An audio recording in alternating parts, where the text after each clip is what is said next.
It's time for yet again another Aatrox game. However, this is diamond, so it isn't, you know, like which one anyone will be able to go, oh, it's just platinum stone. Well, oh my god, spamming platinum. What you do? It's Rare Chorizo. So, anyways, my runes and masteries: attack speed red, attack. No wait, no, the other way around this time. Attack damage red, armor yellow, magic resistance blue scaling, and attack speed queens. And I believe my masteries were 2190.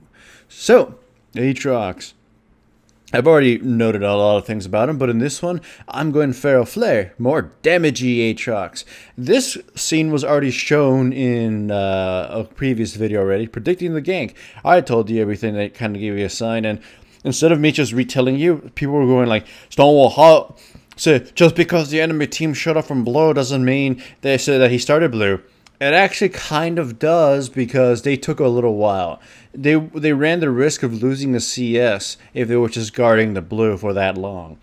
Second, there was no real reason for Kha'Zix to start red, since he couldn't gank bottom or mid in most cases. So the best, you know, it's the best assumptions you can go for. You could be wrong, but chances are you won't be. It's like everything a jungler does is pretty much assumption. Everything a jungler does is pretty much assumption, so you just go with your best hunches. If you don't make any decisions because it's not 100% concrete, then you're not going to end up doing anything because you won't have enough information to be 100% sure. So, yeah, anyone who doubts quote unquote my predictions, yeah, you're pretty much being an asshole. There's a lot of things to go, a lot of information constantly being given to you to make the best possible assumptions. But anyways, like here, they didn't react at all. So my assumption is they don't have any goddamn wards. Of course, though, I end up fucking up my own Q, and that allows Leona to live. If I had hit my Q, she would have most likely died. However, I did burn quite a bit of summoner spells. So yeah, again, the fact that they didn't react at all made me feel they likely do not have a ward. You see, that's an assumption. I couldn't know for sure, but it's the best thing I can assume. And if anything, if I'm right, I don't lose. If I'm right, I get a kill. If I'm wrong, I only lose a little bit of time. Worst case scenario, I do get counter ganked, but I have enough chance to run away from it anyways. Still here, they don't really react too much. They still don't have it warded. And however, Ziggs is coming in, so despite the fact that they were near the tower, we can easily tower dive him. Twitch gets killed by an E. And yeah, I know this is prior to the rework, so that's why he still looks like old Twitch. Unfortunately, we lose Thresh and I lose my passive, but you know, for 2 kills and bottom lane dominance, that's worth it. And as you can see, I'm building Feral Flare, and the camera goes crazy. I know a lot of players were just spamming Feral Flare, and they were demanding, you should play Aatrox. Honestly, Feral Flare is stronger than Aatrox, but my god, do you really feel weak early? I'm like, I'm starting to come to the conclusion that damage Aatrox is far better in the lane, because for quite a while, you're just too easy to kill until you can just like drain tank something to death, and you don't get to that point quick enough. Like, you'll see, I have Wriggle's Lantern and Vampiric Scepter. I can outlast certain people in a fight. I can, here I pretty much kill Katarina for free, for instance. But I take so much damage during that entire brawl that I can't even fight the Renekton. It's like, even though we were probably much at similar health and I had a red buff, Ziggs almost got himself killed. He missed a few spells, and luckily he did it. So anyways, yes, going damage. Buying Feral Flare, then Blade of the Ruined King, and all that good stuff. Here, I decide to sacrifice my worthless life by stealing Dragon. I probably get killed, and I also end up wasting my passive, so that's kind of a misfortunate thing. But for Dragon, it's definitely worth it. Though Twitch was given the kill, and that could be a bad thing. Twitch is one of those characters that I'm kind of afraid to getting fed, because he can wipe out a team by himself. Anyways, I still always shouldn't mention as to why I think Aatrox is a good pick. For starters, I always mention that he's a very versatile champion. He can go damage, he can go tank, he can go bruiser. Even though he's not really perfect in either of those roles, because he's got a lot of weaknesses. And mostly, Jesus Christ, without his Q, he gets kited like a bitch, and he tends to die. I don't know if his health is status just naturally lower, but my god. Everybody can kill him real quickly if he is not allowed to auto-attack people. Anyhow, you know, both teams are rather even so far. We did get a lead early with some chance ganks and them kind of fucking up, but we're kind of falling behind now. The enemy team is pretty much making a mini comeback, though we still have the lead thanks to the Dragon Steel. Oh yeah, and I do have to answer this. A lot of people often ask, Stonewall, why do you level up what you level up on Aatrox? I usually leave his W or his Q at rank 1, one or the other, while I max out his E first. His E first is magic damage, which is pretty much great for, you know, early fighting, mostly because you're going to be able to poke people within. They won't have the resistances for it if they're just building armor to stop your regular attacks. Your W will get you killed pretty early until you actually have lifesteal items to sustain it. And so that kind of just ignore that for the most part, unless I'm going full on. I get fed and I have full on like attack damage set going on. Okay, before I continue on, the enemy team is pushing top tower, which is 3v2, and they decide to initiate on the Ziggs for some reason, and they promptly get stopped. It's just like a Q stops Katarina, and then Kha'Zix just flat out dies. That was rather questionable, and I wonder why the hell they tried to even do that.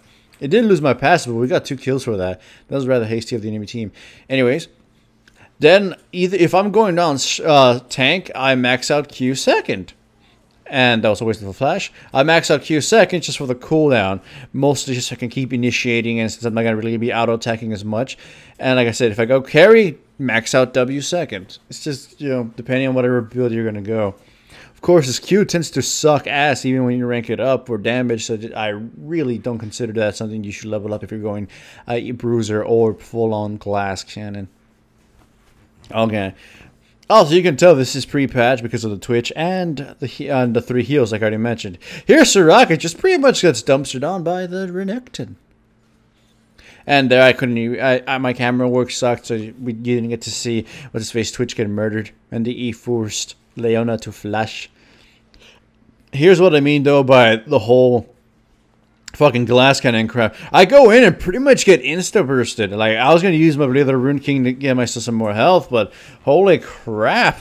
It's like everything kills Aatrox, and that is one of his biggest problems, that is he never gets a sort of defensive power spike because he's got no defensive abilities and his health is pretty fucking bad. So not buying Spirit of the Ancient Golem kind of makes me sad on Aatrox. So that's, if there's anything about Feral Flare that I can criticize, it's that. A lot of other strong Feral Flare users at least have multiple ways of closing the gap and avoiding being kited as hard as Aatrox. And they have, you know, other means. They have other means of activating the steroids. Aatrox's steroids is, you know, hurting himself emo status with his W and already having a lot of his health drain because of his bloodlust or whatever that thing is. My passive needs to be high in order for my attack speed to be high. But in a lot of other Feral Flare junglers, they just have all their steroids readily available with a click of a button. So yeah. As far as Feral Flare junglers go, I do consider Aatrox one of the weaker ones. At least in comparison to the other ones. Like, is he bad? Of course not. But it's just Master Yi and Tryndamere just reach powerful levels way faster than Aatrox does. And honestly, Aatrox would have similar power if he just went Ancient Golem and then Blade of the Rune King anyways. Like, at least he'll survive and have a lot of health to just heal back up anyways.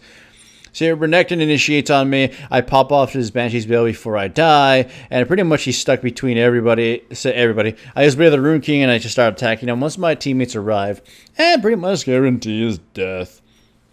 I do feel that instead of Blade of the Rune King, I should have just gone Hydra, because at this point I need all that little like frontal burst damage to kill the Twitch instead of trying to auto attack him to death. Because like I don't know, it just feels that the Feral Flare wasn't so comfortable to build on this guy. I mean, I like the fact that it helped my clearing a lot more than everything else would have.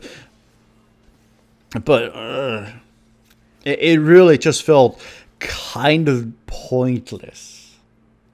And honestly, Bruiser kind of does just flat out seem better than Feral Flare damage thing. Here I go in, I kill like Renekton with Blade of the Rune King, and then I promptly get killed because I am soft as hell. And of course, also I got CC locked and exhausted, so that also led to my death. So now you can see that I am building tanky because I feel I fucking need that at this point because I'm just getting murdered by everybody. Oh yeah, and question, why I haven't bought a skin on Aatrox? To be honest, a lot of the newest champions have been released with really underwhelming skins. Aatrox's Justicar skin looks cool, but it's pretty much not worth the RP in my opinion. It's more like a 750 sort of skin.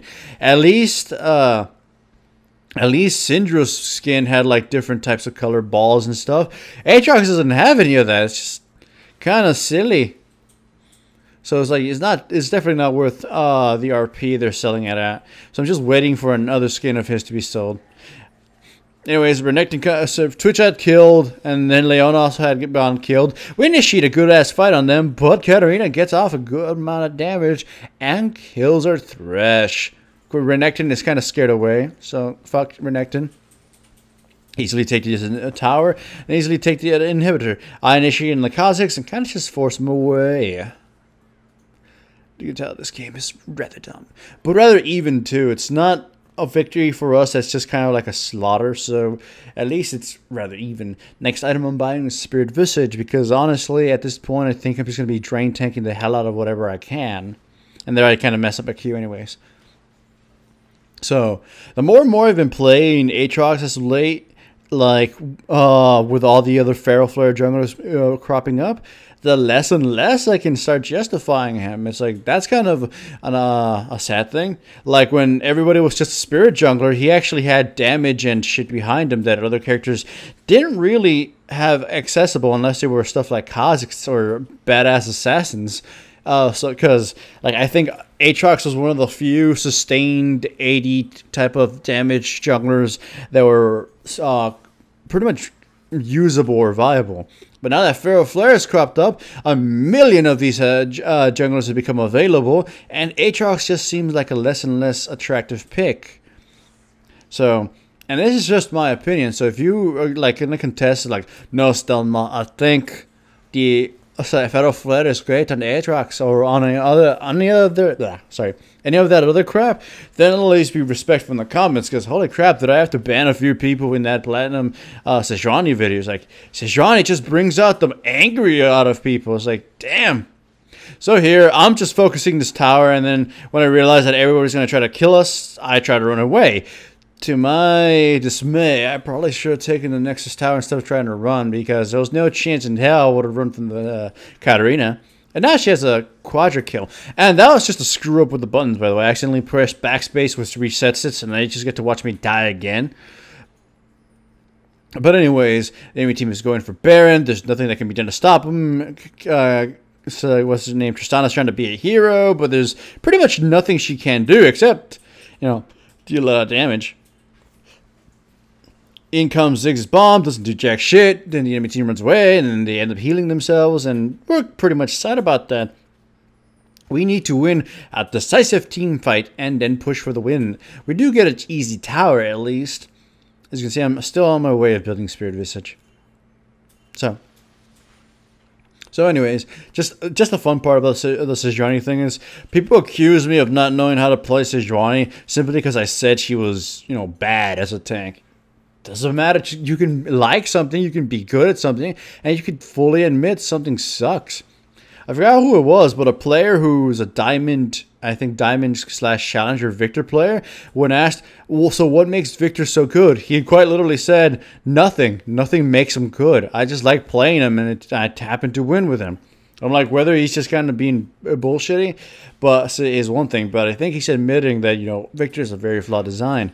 And it's kind of the same when you like a champion so much like Sejuani, which I actually do like Sejuani, when you admit their fucking flaws. So anyways, the turret dive, I go win. I don't hit anyone with Q because the one I intended to hit with it died already. So here I'm just doing as much damage as I can without moving.